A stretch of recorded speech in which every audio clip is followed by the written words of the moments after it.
Well, hello there, and welcome to another edition of Warbird Wednesday. My name is Fred Bell. I am the Vice Chairman of the Palm Springs Air Museum. Today with my Parnell assistant, my cameraman, Greg Kenny, who is conspicuously off camera all the time. And today, as part of the deal, Greg has also made me, I don't know what this is. It is a, we have a theme occasionally, but then you just go off the reservation. This is kind of interesting, so I will, use that word a lot, interesting. I take it off, I'll throw it off camera. Greg makes an excellent catch, and we are talking about reconnaissance aircraft. Now, I am going to blow your mind, Greg Kenny. Poof! Because I'm going to talk about something that you probably didn't know. I'm going to bet you didn't know this. Did you know that a biplane in World War I in 1917 could get up to 24,000 feet? To me, and again, I did the research, verified it, there was a biplane, a German biplane, made by Rumpler, and it was called the Rumpler C7. Now, this aircraft, and by the way, this is not a Rumpler C7, but I'm going to explain to you why I am holding an SE5 in a second. Now, the Rumpler is interesting. It was used primarily as a training aircraft in the middle of the war. There were various versions, but the Model 7, C7, was designed specifically for high altitude. Now you say, well, how is that possible? They did not have oxygen. I'm going to explain that to you.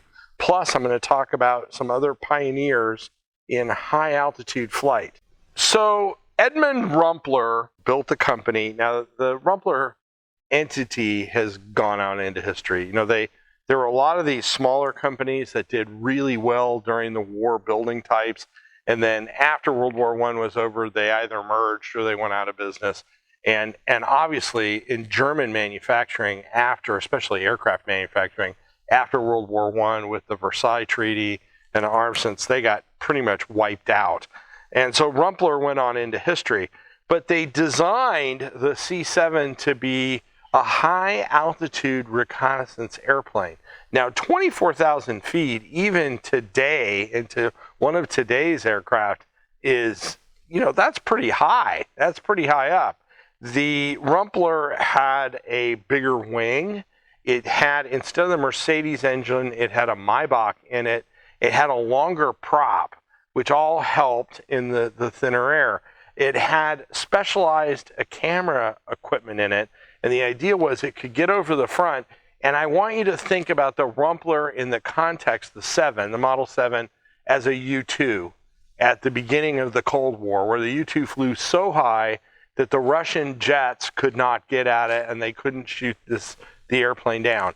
The Rumpler flew so high that there was no way that the Allies had any aircraft that could go after it. In fact, there are tons of after-action reports by Allied pilots that are trying to get up and go after this airplane, but they couldn't. The only aircraft that could get up to about 17,000 feet was the SE5.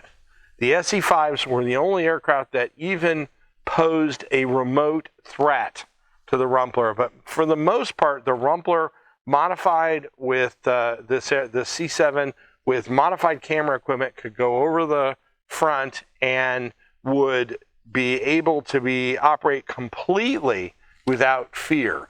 I guess I could shoot at it if you think about it. I don't know what the anti-aircraft gun altitude was at the time. Maybe they could shoot at it, but the Rumpler operated with impunity over the front. Now, it was fast for the time.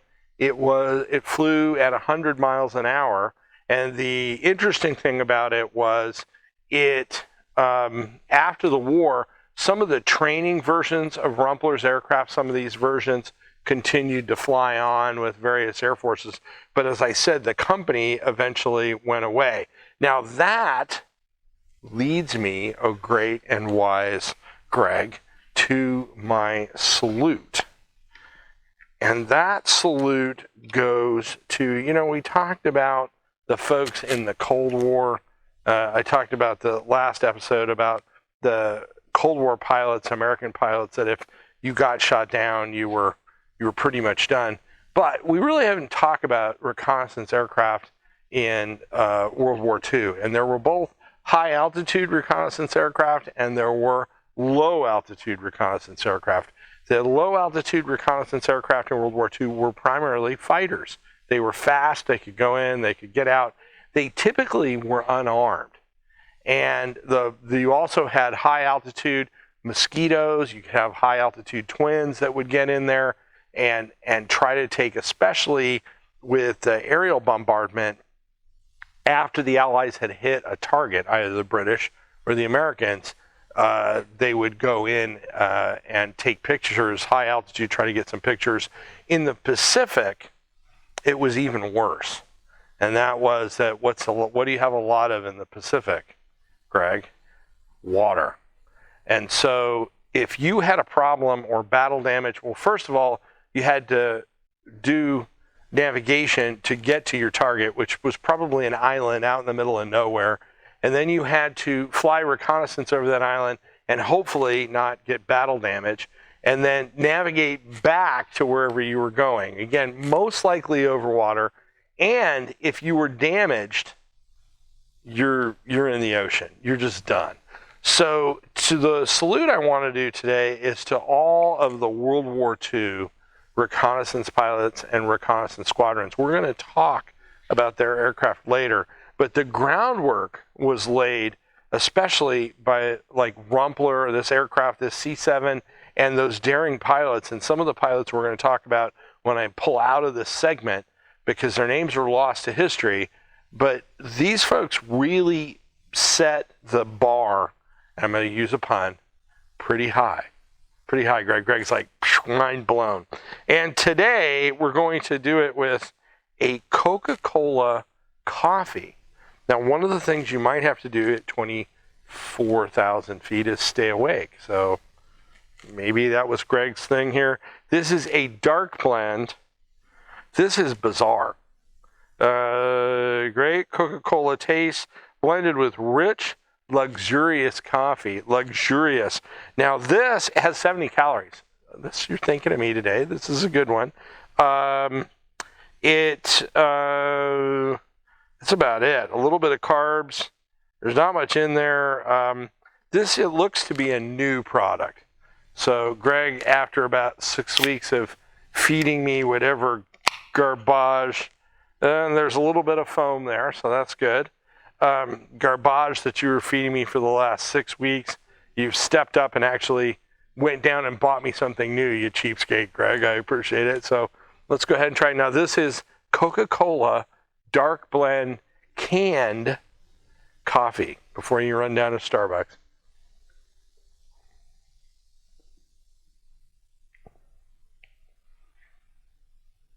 That's a bizarre taste.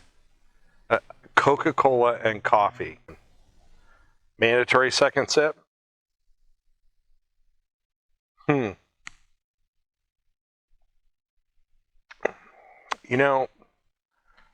That's good.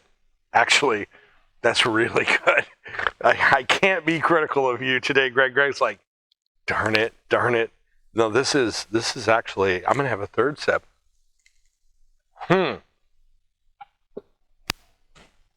My Parnell assistant hits I'm sure unintended home run. So you're up high. You're in an airplane that can barely stay in the air. You're dealing with ice because you have to deal with ice up there. We're talking about the C-7 now. You're in an exposed cockpit and you are breathing. Now, this is where we're going to get to the really interesting part. Basically, what you're doing is you're breathing out of an oxygen flask with a hose stuck in your mouth. And the biggest problem that you had to worry about with the hose stuck in your mouth was that the saliva would freeze. And so or the mask itself would literally cut off the circulation in your face. So these guys had to deal with just the worst possible conditions. In some cases, and we're talking about hypoxia or lack of oxygen, and the challenge is, in many cases, they were breathing pure oxygen. In other words, they weren't breathing a mix. It was really dicey. They could have all kinds of problems up there. Some cases they were coming down and they were breathing pure oxygen and how do I explain this?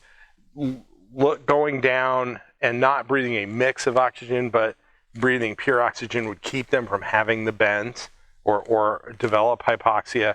But it was extremely, extremely dangerous. So there were very few airplanes, and squadrons that actually did this high altitude work. Now, it continued after the war with Rudolf Schroeder. Now, Rudolf Schroeder was 6'2". He was an American. He was nicknamed Shorty, aptly enough. And he got up. He was a major. He was eventually promoted to major. And these are people that are lost to history. Go look these people up. They have really great biographies.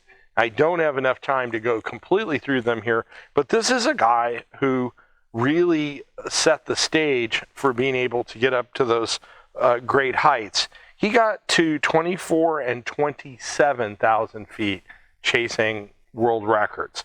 And so, and he had a number of close calls where he almost died.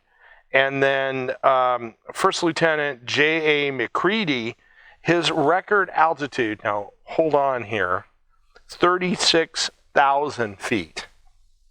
He went on to set 3 altitude records. The highest was at 38,000 feet. Now think about that, 38,000 feet. That is with an oxygen hose stuck in your mouth in an open cockpit airplane with no heaters. And remember, I talked about the World War II guys. World War II guys were plugged into the airplane at high altitude with their suits. These guys didn't have heaters. The aircraft had no electrical in them.